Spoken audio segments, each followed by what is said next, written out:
இன்னைக்கு நமக்கு வெள்ளை பூசணி வச்சு ஒரு மோர் குழம்பு எப்படி செய்யறதுன்னு பார்க்கலாம். அதுக்கு நான் இப்போ ஒரு பீஸ் எடுத்துருக்கிறேன். இது ஒரு 1/4 கிலோ இருக்கும். இதை இப்போ இந்த தோல் எல்லாம் சீவிட்டு இந்த விதையெல்லாம் நீக்கிட்டு கட் பண்ணி எடுத்துட்டு வரேன்.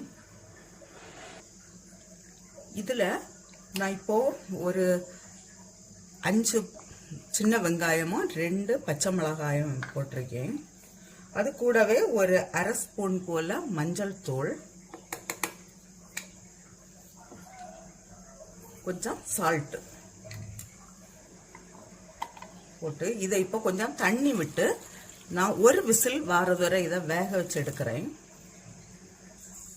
பூசணிக்காய் வேகிற நேரத்தில் நமக்கு ஒரு மசாலா ரெடி பண்ணலாம். அதுக்கு நான் 1 கப் நிறைய தேங்காய் எடுத்திருக்கிறேன்.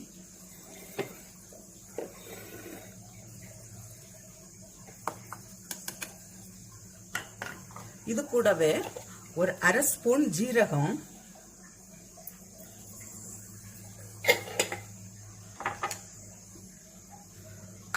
ஒரு பச்சை மிளகா, ஏற்கனவே நம்ம 2 பச்சை மிளகா அங்க போட்டிருக்கிறோம், 2 பல்லு பூண்டு, கொஞ்சம் கருவேப்பிலை. இதை இப்போ கொஞ்சம் தயிர் விட்டு அரைச்செடுக்கணும்.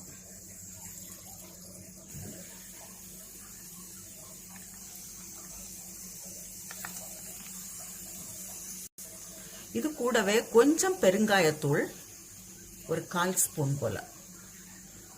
இதை இப்போ அரைச்சிட்டு வரேன். அரைச்சாச்சு. இதுல நான் இப்போ கொஞ்சமா மஞ்சள் தூளும் சேர்த்து ஒருக்கா அரைச்சிட்டேன்.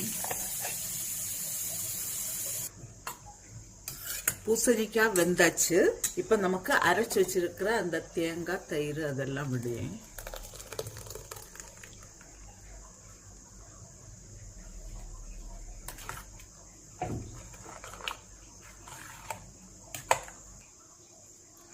கொஞ்சம் கூட சால்ட்டு.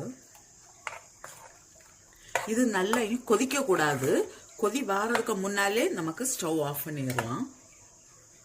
இதுல கொஞ்சம் கூட தண்ணி சேர்க்கிறேன்.